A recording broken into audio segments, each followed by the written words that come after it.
जनसंचार माध्यम question answer. जनसंचार का क्या मतलब होता है देखते हैं। जन मतलब होता है लोग और संचार मतलब होता है कम्युनिकेशन, यानी लोगों के कम्युनिकेशन के क्या क्या माध्यम है वो हम इस चैप्टर में पढ़ेंगे। पहला क्वेश्चन पढ़ते हैं, संचार क्या है। संचार शब्द चर शब्द से मिला है, जिसका मतलब होता है चलना या एक जगह से दूसरी जगह पर पहुंचना। संचार यानी कम्युनिकेशन सिर्फ दो व्यक्तियों तक सीमित नहीं है, ये हजारों लाखों लोगों के बीच होने वाले जनसंचार यानी लोगों के बीच कम्युनिकेशन एक विस्तृत है, यानी सूचनाओं, विचारों और भावनाओं को लिखित, मौखिक या दृश्यों यानी इमेजेस के जरिए सफलतापूर्वक एक जगह से दूसरी जगह पहुंचाना ही संचार है। और इस प्रक्रिया को अंजाम देने में मदद करने वाले तरीके संचार माध्यम कहलाते हैं, यानी कम्युनिकेशन मीडियम, जैसे रेडियो, इंटरनेट, टेलीविजन, न्यूज़पेपर आदि।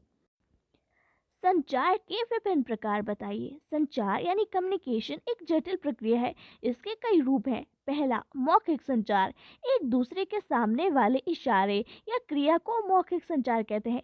इसमें हाथ की गति यानी हाथ की स्पीड, आंखों और चेहरों के भाव यानी इम्प्रेशन, एक्सप्रेशंस, स्वर यानी आवाज में उतार चढ़ाव, जब कोई एक्साइटेड होता है तो वो खुशी खुशी बताता है, कोई दुखी होता है तो वो दुखी अंदाज में बताता है, तो इन सब चीज़ों को हम कहते हैं मौखिक संचार। अंतर व्यक्तित्व संचार, जब दो व्यक्ति, दो इंसान आपस में आमने सामने संचार यानी कम्युनिकेशन करते हैं तो इसे अंतर व्यक्तित्व संचार कहते हैं। इस कम्युनिकेशन की मदद से आपसी संबंध विकसित करते हैं और रोजमर्रा की जरूरतें हम पूरी करते हैं। संचार का ये रूप पारिवारिक और सामाजिक रिश्तों की बुनियाद है। समूह संचार यानी ग्रुप संचार, इसमें एक समूह यानी ग्रुप आपस में विचार विमर्श या चर्चा करते हैं। कक्षा समूह यानी क्लास ग्रुप इसका एक अच्छा उदाहरण है। इस रूप का प्रयोग समाज, सोसाइटी और देश के सामने उपस्थित समस्याओं को बातचीत और बहस के जरिए हल करने के लिए होता है। जनसंचार, जन मतलब लोग और संचार मतलब कम्युनिकेशन, यानी लोगों के बीच कम्युनिकेशन। जब व्यक्तियों के समूह, व्यक्तियों के ग्रुप के साथ संवाद, बातचीत किसी तकनीकी या यांत्रिकी माध्यम के जरिए समाज के एक विशाल वर्ग से की जाती है तो इसे जनसंचार कहते हैं। इसमें एक संदेश को यांत्रिक माध्यम के जरिए बहुगुणित किया जाता है यानी प्रसारित किया जाता है, जिससे कि उसे ज़्यादा से ज़्यादा लोगों तक पहुंचाया जा सके, जैसे रेडियो, अखबार, टेलीविज़न, सिनेमा, इंटरनेट आदि इसके माध्यम है। जनसंचार की विशेषताएं बताइए। जनसंचार माध्यमों के जरिए प्रकाशित या प्रसारित संदेशों की प्रकृति यानी नेचर सार्वजनिक यानी पब्लिक होती है। जनसंचार के लिए औपचारिक संगठन होते हैं। इस माध्यम के लिए अनेक द्वारपाल यानी मीडियम्स होते हैं। द्वारपाल वो व्यक्ति या व्यक्तियों का समूह है जो जनसंचार माध्यमों से प्रकाशित या प्रसारित होने वाली सामग्री को नियंत्रित और निर्धारित करते हैं। जनसंचार के कार्य बताइए। सूचना देना, शिक्षित करना, मनोरंजन करना, एजेंडा तय करना, निगरानी करना, विचार विमर्श के मंच। पत्रकारिता किसे कहते हैं? प्रिंट, रेडियो, टेलीविजन या इंटरनेट के जरिए खबरों के आदान प्रदान को ही पत्रकारिता कहते हैं। इसके तीन पहलू हैं: समाचार, संकलन, संपादन और प्रकाशन। रेडियो के विषय में बताइए। रेडियो एक ध्वनि माध्यम है। इसकी तत्कालीनता, घनिष्ठता और प्रभाव के कारण इसमें अद्भुत शक्ति है। ध्वनि तरंगों के कारण ये देश के कोने कोने तक पहुंचता है। Akashvani, FM channel, BBC, voice of America, Moscow radio आदि अनेक केंद्र हैं। टेलीविजन का वर्णन करें। टेलीविजन जनसंचार यानी लोगों के कम्युनिकेशन का सर्वाधिक ताकतवर और सबसे लोकप्रिय माध्यम है। इसमें शब्द, ध्वनि और दृश्य का मेल होता है, जिसके कारण इसकी विश्वसनीयता कई गुना बढ़ जाती है। भारत में इसकी शुरुआत 15 सितंबर 1959 को हुई। 1991 में खाड़ी युद्ध में दुनिया भर में युद्ध का सीधा प्रसारण किया गया। इसके बाद सीधे प्रसारण का महत्व बढ़ गया। आज भारत में 400 से ज्यादा चैनल प्रसारित हो रहे हैं। इंटरनेट को जनसंचार का नया माध्यम कहा जाता है। क्यों? इंटरनेट एक ऐसा माध्यम है जिसमें प्रिंट मीडिया, रेडियो, टेलीविजन, किताब, सिनेमा, यहाँ तक कि पुस्तकालय के सारे गुण मौजूद हैं। इसकी पहुंच और रफ्तार का कोई जवाब नहीं है। इसमें सारे माध्यमों का समागम है। ये एक अंतरक्रियात्मक माध्यम है, यानी आप इसमें मूक दर्शक नहीं है। इसमें आप बहस कर सकते हैं, ब्लॉग के जरिए अपनी बात कह सकते हैं। इसने विश्व को ग्राम में बदल दिया है। इसके बुरे प्रभाव भी हैं। इस पर अश्लील सामग्री भी बहुत अधिक है, जिससे समाज की नैतिकता को खतरा है। दूसरे, इसके दुरुपयोग ज्यादा है और सामाजिकता कम होती जाती है। जनसंचार माध्यमों के लाभ और हानि बताइए। जनसंचार माध्यम के लाभ, ये हमारे दैनिक जीवन में शामिल हो गया है। धर्म से लेकर सेहत तक की जानकारी यहाँ मिल रही है। इससे मानव जीवन सरल, समर्थ और सक्रिय हुआ है। सूचनाओं और जानकारियों के कारण लोकतांत्रिक प्रक्रिया को मजबूती मिलती है। सरकारी कामकाज पर निगरानी बढ़ी है। और इसकी हानियाँ, इसने काल्पनिक जीवन को बढ़ावा दिया है। इससे पलायनवादी प्रवृत्ति बढ़ रही है। समाज में अश्लीलता और असामाजिकता बढ़ रही है। गलत मुद्दों को जबरदस्ती प्रचार के जरिए सही ठहराया गया है। समाचार क्या है? समाचार किसी भी ऐसी ताज़ा घटना, विचार या समस्या की रिपोर्ट है जिसमें ज़्यादा से ज़्यादा लोगों की रुचि हो और जिसका ज़्यादा से ज़्यादा लोगों पर प्रभाव पड़ रहा हो। समाचार के तत्व कौन से हैं? समाचार के निम्नलिखित तत्व होते हैं: नवीनता, निकटता, प्रभाव, जन रुचि, टकराव, महत्वपूर्ण लोग, अनोखापन, पाठक वर्ग, नीतिगत ढांचा।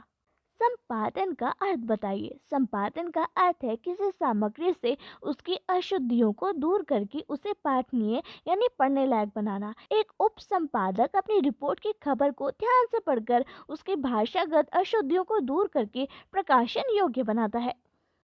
संपादन के सिद्धांत बताइए। पत्रकारिता की साख बनाए रखने के लिए निम्नलिखित सिद्धांतों का पालन करना जरूरी है: तथ्यों की शुद्धता, वस्तुपरकता, निष्पक्षता, संतुलन और स्रोत। पत्रकार की बैसाखियां कौन कौन सी हैं? पत्रकार की बैसाखियां निम्नलिखित है: संदेह करना, सच्चाई, संतुलन, निष्पक्षता, स्पष्टता। संपादकीय पृष्ठ पर प्रकाश डालिए। संपादकीय पृष्ठ को समाचार पत्र का सबसे महत्वपूर्ण पृष्ठ यानी पेज माना जाता है। इस पृष्ठ पर अखबार विभिन्न घटनाओं और समाचारों पर अपनी राय रखते हैं। इसे संपादकीय कहा जाता है।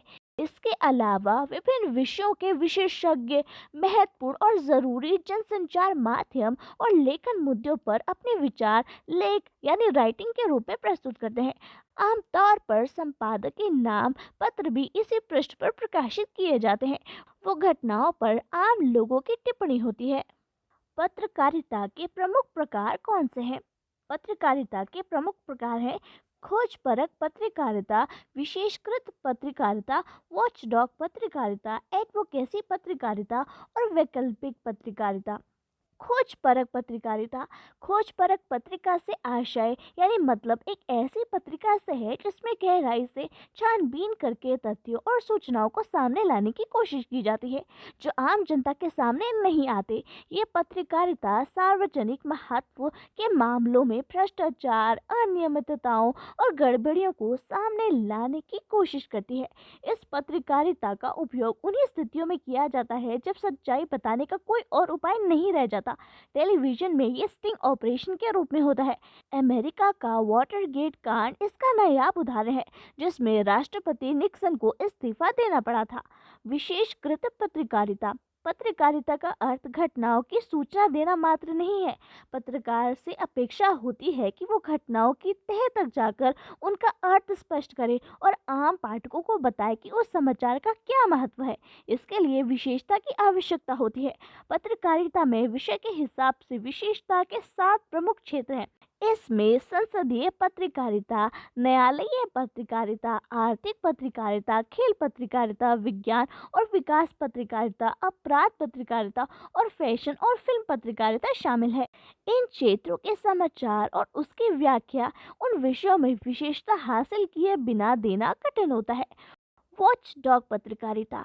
लोकतंत्र यानी डेमोक्रेसी में पत्रकारिता और समाचार मीडिया का मुख्य उत्तरदायित्व सरकार के कामकाज पर निगरानी रखना और कहीं भी कोई गड़बड़ हो तो उसका पर्दाफाश करना होता है। इसके परंपरागत रूप से वॉच डॉग पत्रकारिता कहा जाता है। इसका दूसरा छोर सरकारी सूत्रों पर आधारित पत्रकारिता है। समाचार मीडिया केवल वही समाचार देती है जो सरकार चाहती है और अपने आलोचनात्मक पक्ष का परित्याग कर देती है। आमतौर पर इन दो बिंदुओं के बीच तालमेल के जरिए ही समाचार मीडिया और इनके तहत काम करने वाली विभिन्न समाचार संगठनों की पत्रकारिता का निर्धारण होता है। एडवोकेसी पत्रकारिता।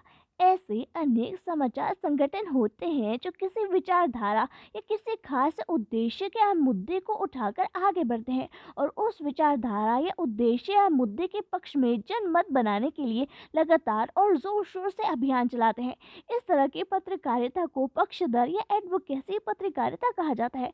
भारत में भी कुछ समाचार पत्र या टेलीविजन चैनल किसी खास मुद्दे पर जनमत बनाने और सरकार को उसके अनुकूल प्रतिक्रिया करने के लिए अभियान चलाते हैं। उदाहरण के लिए जेसिका लाल हत्याकांड में न्याय के लिए समाचार माध्यमों ने सक्रिय अभियान चलाया। वैकल्पिक पत्रकारिता मीडिया स्थापित राजनीतिक सामाजिक व्यवस्था का एक ही हिस्सा है और व्यवस्था के साथ तालमेल बिठाकर चलने वाली मीडिया को मुख्य धारा का मीडिया कहा जाता है। इस तरह के मीडिया आमतौर पर व्यवस्था के अनुकूल और आलोचना के एक निश्चित दायरे में ही काम करती है। इस तरह के मीडिया का स्वामित्व आमतौर पर बड़ी पूंजी के पास होता है और वो मुनाफे के लिए काम करती है और इसका मुनाफा मेनली विज्ञापन से आता है। इसके विपरीत जो मीडिया स्थापित व्यवस्था के विकल्प को सामने लाने और उसके अनुकूल सोच को अभिव्यक्त करता है उसे वैकल्पिक पत्रकारिता कहा जाता है। आमतौर पर इस तरह के मीडिया को सरकार और बड़ी पूंजी का समर्थन हासिल नहीं होता, इसे बड़ी कंपनियों के विज्ञापन भी नहीं मिलते और वो अपने पाठकों के सहयोग पर निर्भर होता है। समाचार माध्यमों के मौजूदा रुझान पर टिप्पणी करें। देश में माध्यम वर्ग के तेजी से विस्तार के साथ ही मीडिया के दायरे में आने वाले लोगों की संख्या भी तेजी से बढ़ रही है। साक्षरता और कार्यशक्ति बढ़ने से भारत में बाकी वस्तुओं के अलावा मीडिया के बाजार का भी विस्तार हो रहा है। इस बाजार की जरूरतों को पूरा करने के लिए हर एक तरह के मीडिया का फैलाव हो रहा है, जैसे रेडियो, टेलीविजन, समाचार पत्र, सैटेलाइट टेलीविजन और इंटरनेट सभी विस्तार के रास्ते पर है। लेकिन बाजार के इस विस्तार के साथ ही मीडिया का व्यापारीकरण भी तेज हो गया है और मुनाफा कमाने के लिए ही मुख्य ध्येय समझने वाला पूंजीवादी वर्ग ने भी मीडिया के क्षेत्र में बड़े पैमाने पर प्रवेश किया है। व्यापारीकरण और बाजार होड़ के कारण हाल के वर्षों में समाचार मीडिया ने अपने खास बाजार यानी क्लास मार्केट को आम बाजार मास मार्केट में तब्दील करने की कोशिश की है। यही कारण है कि समाचार मीडिया और मनोरंजन की दुनिया के बीच का अंतर कम होता जा रहा है और कभी कभार तो दोनों में अंतर कर पाना मुश्किल ही हो जाता है। समाचार के नाम पर मनोरंजन बेचने के इस रुझान के कारण आज समाचारों में वास्तविकता और सूचनाओं और जानकारियों का अभाव होता जा रहा है। आज निश्चित रूप से ये तो नहीं कहा जा सकता कि समाचार मीडिया का एक बड़ा हिस्सा लोगों को जानकार नागरिक बनाने में मदद कर रहा है, बल्कि अधिकांश मौकों पर तो यही लगता है कि लोग गुमराह उपभोक्ता ज्यादा बनते जा रहे हैं। अगर आज समाचार के परंपरागत परिभाषा के आधार पर देश के जाने माने समाचार चैनलों का मूल्यांकन करें तो एक आध चैनल को छोड़कर ज्यादातर चैनल सूचना रंजन यानी इंफोटेनमेंट के चैनल बनकर रह गए हैं, जिसमें सूचना कम और मनोरंजन ज्यादा है। इसकी वजह यह है कि आज समाचार मीडिया का एक बड़ा हिस्सा एक ऐसा उद्योग, एक ऐसा बिजनेस बन गया है जिसका मकसद ज्यादा से ज्यादा मुनाफा कमाना है। समाचार उद्योग के लिए समाचार भी पेप्सी कोक जैसा एक उत्पाद बन गया है, जिसका उद्देश्य उपभोक्ताओं को गंभीर सूचना के बजाय सतही मनोरंजन से बहलाना और अपनी ओर आकर्षित करना हो गया है। इस तरह की बाजार होड़ में उपभोक्ता को लुभाने वाले समाचार पेश किए जाने लगे हैं और उन वास्तविक समाचार घटनाओं की उपेक्षा होने लगी है जो उपभोक्ता के भीतर ही बसने वाले नागरिक की वास्तविक सूचना आवश्यकताएं थी, जिनके बारे में जानना उसके लिए जरूरी था। इस दौर में समाचार मीडिया बाजार को हड़पने की होड़ में ज्यादा से ज्यादा लोगों की चाहत पर निर्भर होता जा रहा है और लोगों की जरूरतें किनारे की जा रही हैं। इसमें कोई संदेह नहीं है कि समाचार मीडिया हमेशा से ही सनसनीखेज या पीत पत्रकारिता और पेशतरी पत्रकारिता की धाराएं मौजूद रही है। इसका हमेशा अपने स्वतंत्र अस्तित्व रहा है, जैसे ब्रिटेन का टैबलॉइड मीडिया और भारत में ब्लिट्ज जैसे कुछ समाचार पत्र रहे हैं। पेज 3 भी मुख्य धारा की पत्रकारिता में मौजूद रहा है, लेकिन इन पत्रकारीय धाराओं के बीच एक विभाजन रेखा थी जिससे व्यापारीकरण के मौजूदा रुझान ने खत्म कर दिया है। ये स्थिति हमारे लोकतंत्र के लिए एक गंभीर राजनीतिक, सामाजिक और सांस्कृतिक संकट पैदा कर रही है। आज हर समाचार संगठन सबसे ज्यादा बिकाऊ बनने की होड़ में एक ही तरह के समाचारों पर टूटता दिखाई पड़ रहा है।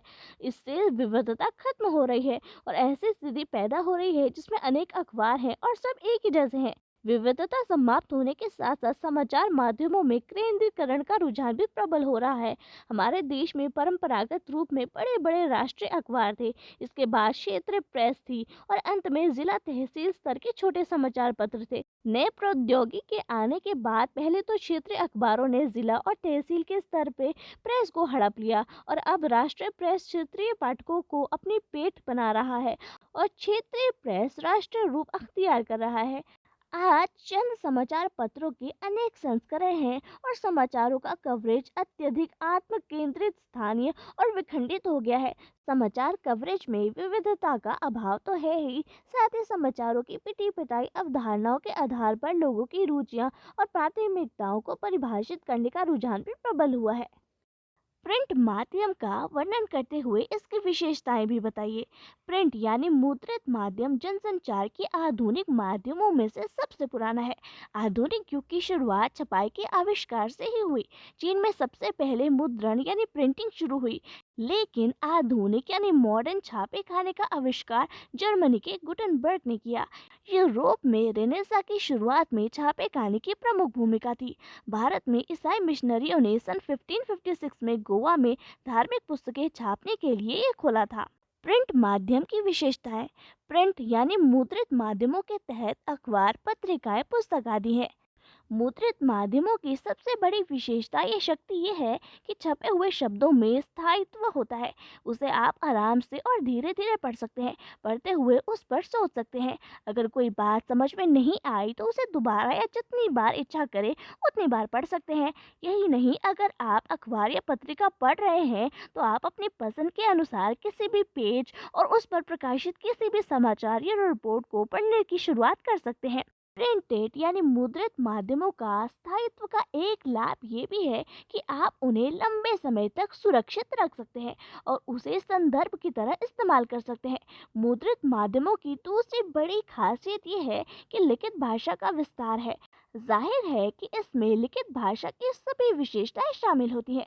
लिखित और मौखिक भाषा में सबसे बड़ा अंतर ये है कि लिखित भाषा अनुशासन की मांग करती है। बोलने में एक स्वतः स्फूर्तता होती है, लेकिन लिखने में आपको भाषा, व्याकरण, व्यर्थनी और शब्दों का उपयोग, इस्तेमाल का ध्यान रखना पड़ता है। यही नहीं, अगर लिखे हुए को प्रकाशित होना है यानी लोगों तक पहुंचाना है तो आपको एक प्रचलित भाषा में लिखना पड़ता है, जिससे कि उसे ज्यादा से ज्यादा लोग समझ पाए। मुद्रित यानी प्रिंटेड माध्यमों की तीसरी सबसे बड़ी विशेषता ये है कि ये चिंतन, विचार के विश्लेषण का माध्यम है।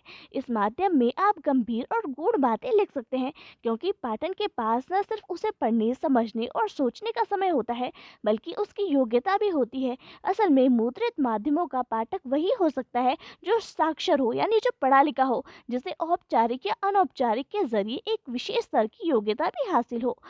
मुद्रित माध्यमों की कमजोरी।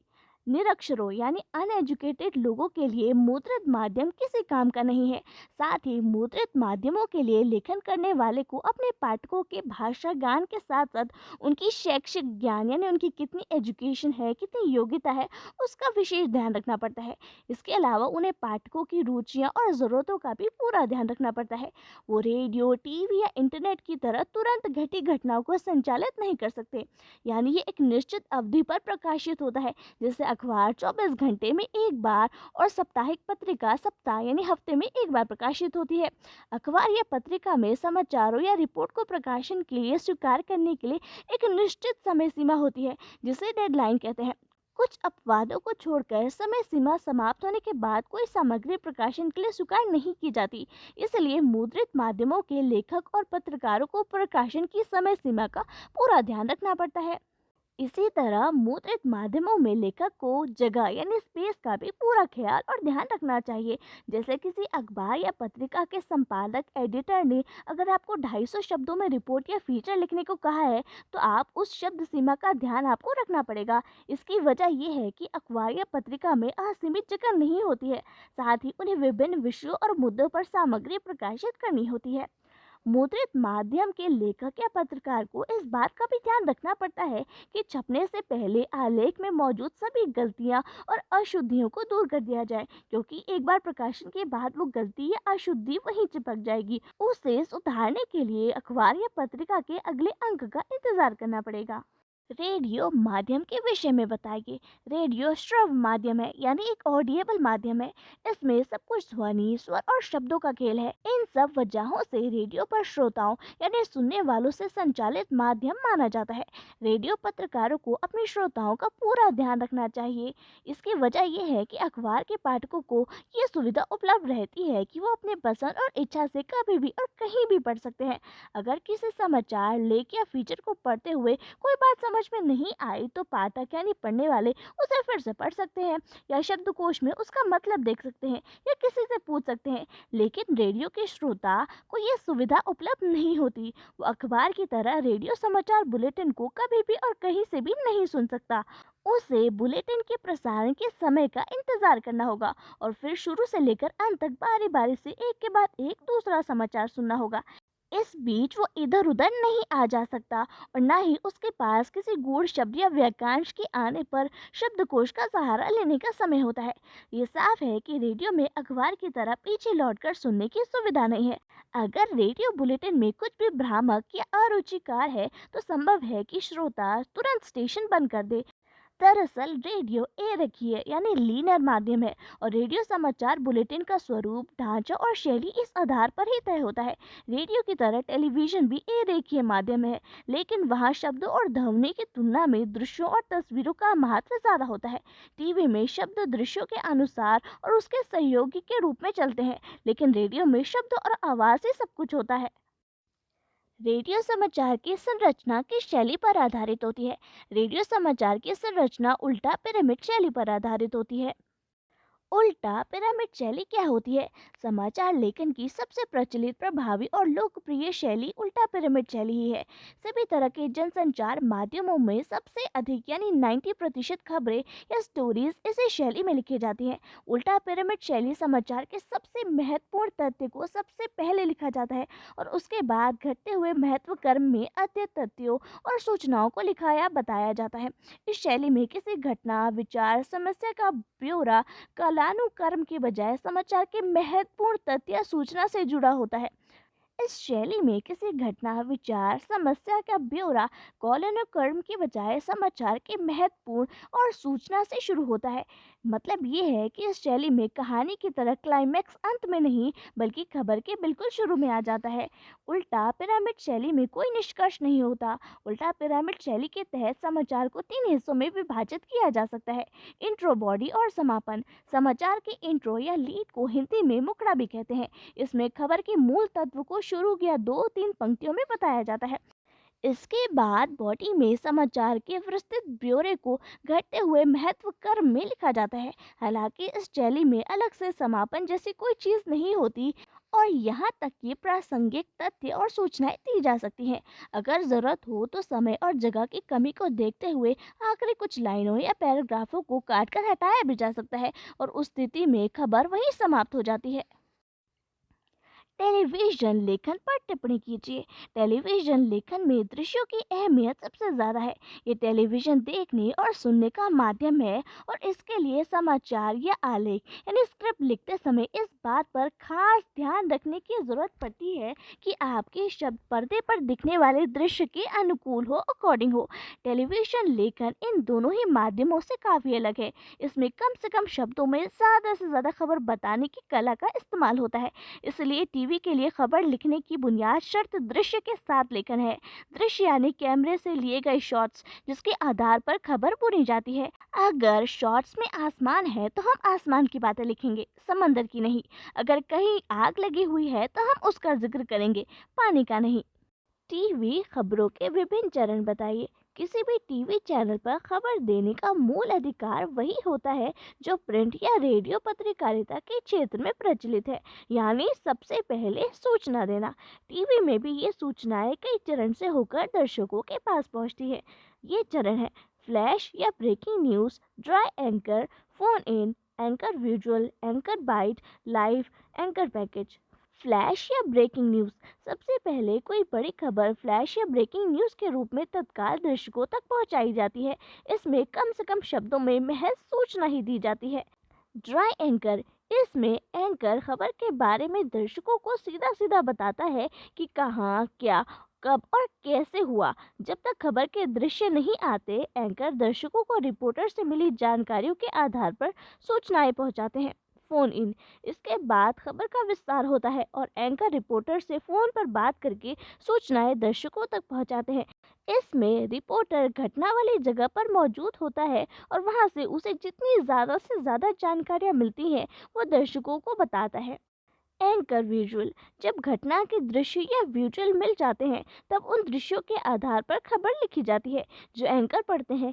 इस खबर की शुरुआत भी प्रारंभिक सूचना से ही होती है और बाद में कुछ वाक्यों पर प्राप्त दृश्य दिखाए जाते हैं। एंकर बाइट, बाइट यानी कथन। टेलीविजन पत्रकारिता में बाइट का काफी महत्व है। टेलीविजन में किसी भी खबर को पुष्ट करने के लिए इससे संबंधित बाइट दिखाई जाती है। किसी घटना की सूचना देने और उसके दृश्य दिखाने के साथ ही इस घटना के बारे में संबंधित व्यक्तियों का कथन सुनाकर खबरों को प्रामाणिकता प्रदान की जाती है। लाइव, लाइव यानी किसी खबर का घटनास्थल से सीधा प्रसारण यानी लाइव टेलीकास्ट। सभी टीवी चैनल कोशिश करते हैं कि किसी बड़ी घटना के दृश्य तत्काल दर्शकों तक सीधे पहुंचाए जा सके। इसके लिए मौके पर मौजूद रिपोर्टर और कैमरामैन ओबी वैन के जरिए घटना के बारे में सीधा दर्शकों को दिखाते और बताते हैं। एंकर पैकेज, पैकेज किसी भी खबर को संपूर्णता के साथ पेश करने का एक जरिया है। इसमें संबंधित घटना के दृश्य, इससे जुड़े लोगों की बाइट, ग्राफिक के जरिए जरूरी सूचनाएं आदि होती है। टेलीविजन लेखन इन तमाम रूपों को ध्यान में रखकर किया जाता है। जहां जैसी जरूरत होती है वहां वैसे वाक्यों का इस्तेमाल होता है। शब्द का काम दृश्यों को आगे ले जाना है जिससे कि वो दूसरे दृश्यों से जुड़ सके। उसमें निहित अर्थ के सामने लाना है ताकि खबर के सारे आशय खुल सके। रेडियो और टेलीविजन समाचार की भाषा और शैली के बारे में बताइए। रेडियो और टीवी आम आदमी के माध्यम है। भारत जैसे विकासशील देश में उसके श्रोताओं और दर्शकों में पढ़े लिखे लोगों से लेकर अनपढ़ लोगों तक और मध्यम वर्ग से लेकर किसान मजदूर तक सभी आते हैं। इन सभी लोगों की सूचना की जरूरतें पूरा करना ही रेडियो और टीवी का उद्देश्य है। लोगों तक पहुंचने का माध्यम भाषा है, इसलिए भाषा ऐसी होनी चाहिए कि वो सभी को आसानी से समझ में आ सके, लेकिन साथ ही भाषा के स्तर और गरिमा के साथ कोई समझौता भी ना करना पड़े। लेखक आपसी बोलचाल में जिस भाषा का इस्तेमाल करते हैं उसी तरह की भाषा का इस्तेमाल रेडियो और टीवी समाचार में भी करें। सरल भाषा लिखने का सबसे बेहतर उपाय ये है कि वाक्य छोटे, सीधे और स्पष्ट लिखे जाएं। रेडियो और टीवी समाचार में भाषा और शैली के स्तर पर काफ़ी सावधानी बरतनी पड़ती है। ऐसे कई शब्द हैं जिनका अखबार में धड़ल्ले से इस्तेमाल किया जाता है, लेकिन रेडियो और टीवी में इनके प्रयोगों से बचा जाता है। जैसे निम्नलिखित, उपर्युक्त, क्रमांक आदि शब्दों का प्रयोग इन माध्यमों में बिल्कुल मना है। इसी तरह द्वारा शब्द का इस्तेमाल से भी बचने की कोशिश की जाती है क्योंकि इसका प्रयोग कई बार बड़ा भ्रामक अर्थ देने में लगता है। उदाहरण के लिए इस वाक्य पर गौर कीजिए। पुलिस द्वारा चोरी करते हुए दो व्यक्तियों को पकड़ लिया गया। इसके बजाय पुलिस ने दो व्यक्तियों को चोरी करते हुए पकड़ लिया। ये ज़्यादा साफ है। इसी तरह तथा, एवं, अथवा, किंतु, परंतु, यदा, अति शब्दों का प्रयोग से बचना चाहिए और इनकी जगह और, या, लेकिन आदि शब्दों का इस्तेमाल करना चाहिए। साफ सुथरी और सरल भाषा लिखने के लिए गैर जरूरी विशेषणों, सामासिक और तत्सम शब्दों का उपयोग करने से बचना चाहिए। इनमें भाषा कई बार बोझिल या बोरिंग होने लगती है। मुहावरे के इस्तेमाल से भाषा आकर्षक और प्रभावी बनती है, इसलिए उनका प्रयोग होना चाहिए, लेकिन मुहावरे का इस्तेमाल स्वाभाविक और जहाँ जरूरी हो वही करना चाहिए, नहीं तो वो भाषा के स्वाभाविक प्रभाव को बाधित करती है। इंटरनेट के लाभ और हानि बताइए। इंटरनेट सिर्फ एक टूल यानी औजार है जिसे आप सूचना, मनोरंजन, ज्ञान और व्यक्तिगत और सार्वजनिक संवादों के आदान प्रदान के लिए इस्तेमाल कर सकते हैं। लेकिन इंटरनेट जहां सूचनाओं के आदान प्रदान का एक बेहतरीन औजार है, वहीं ये अश्लीलता, दुष्प्रचार और गंदगी फैलाने का भी जरिया है। इंटरनेट पर पत्रकारिता के भी दो रूप हैं। पहला तो इंटरनेट एक माध्यम या औजार के तौर पर इस्तेमाल, यानी खबरों के संप्रेषण के लिए इंटरनेट इंटरनेट का उपयोग। दूसरा, रिपोर्टर अपनी खबर को एक जगह से दूसरी जगह तक ईमेल के जरिए भेजने और समाचारों के संकलन, खबरों के सत्यापन और पुष्टिकरण में भी इसका इस्तेमाल करते हैं। रिसर्च या शोध का काम तो इंटरनेट ने बेहद आसान कर दिया है। टेलीविजन या अन्य समाचार माध्यमों में खबरों के बैकग्राउंड तैयार करने या किसी भी खबर की पृष्ठभूमि तत्काल जानने के लिए जहां पहले से ढेर सारे अखबारी कतरनों की फाइलों को ढूंढना पड़ता था, वही आज चंद मिनटों में इंटरनेट विश्वव्यापी संजाल के भीतर से कोई भी बैकग्राउंड या पृष्ठभूमि खोजी जा सकती है। भारत में इंटरनेट पत्रकारिता पर टिप्पणी करें। भारत में इंटरनेट पत्रकारिता का अभी दूसरा दौर चल रहा है। भारत के लिए पहला दौर 1993 से शुरू माना जा सकता है, जबकि दूसरा दौर सन 2003 से शुरू हुआ है। पहले दौर में हमारे यहाँ भी प्रयोग हुए हैं। .com का तूफान आया और बुलबुले की तरह फूट गया, और आखिरकार वही टिके रह पाए जो मीडिया उद्योग में सबसे पहले से ही टिके हुए थे। आज पत्रकारिता की दृष्टि से Times of India, Hindustan Times, Indian Express, Hindu, Tribune, Statesman, Pioneer, NDTV, IBN, C News, Aaj Tak और आउटलुक की सारी साइटें ही बेहतर हैं। इंडिया टुडे जैसी कुछ साइटें भुगतान के बाद ही देखी जा सकती है।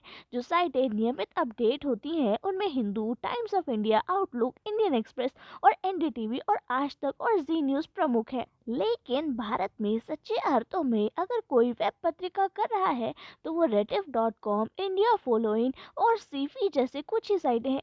रेडिफ को भारत की पहली साइट कहा जा सकता है जो कुछ गंभीरता के साथ इंटरनेट पत्रकारिता कर रही है। वेबसाइट पर विशुद्ध पत्रकारिता शुरू करने का श्रेय तहलका.com को जाता है। पत्रकारीय लेखन क्या है, इसके कितने रूप हैं?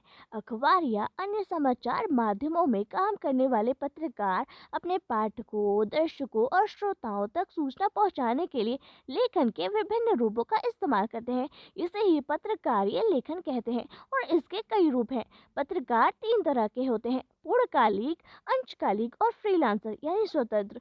पूर्णकालिक पत्रकार किसी समाचार संगठन में काम करने वाले नियमित वेतनभोगी कर्मचारी होते हैं, जबकि अंशकालीन पत्रकार स्ट्रिंगर किसी समाचार संगठन के लिए एक निश्चित मानदेय पर काम करने वाले पत्रकार हैं। लेकिन फ्रीलांसर पत्रकार का संबंध किसी खास अखबार से नहीं होता, बल्कि वो भुगतान के आधार पर अलग अलग अखबारों के लिए लिखता है। ऐसे में ये समझना बहुत जरूरी है कि पत्रकारीय लेखन का संबंध और दायरा समसामयिक और वास्तविक घटनाओं, समस्याओं और मुद्दों से है। हालांकि ये माना जाता है कि पत्रकारिता जल्दी में लिखा गया साहित्य है, लेकिन ये साहित्य और लेखन, कविता, कहानी, उपन्यास आदि से इस मायने में अलग है कि इसका रिश्ता तथ्यों से है, रियलिटी से है, ना कि कल्पना से।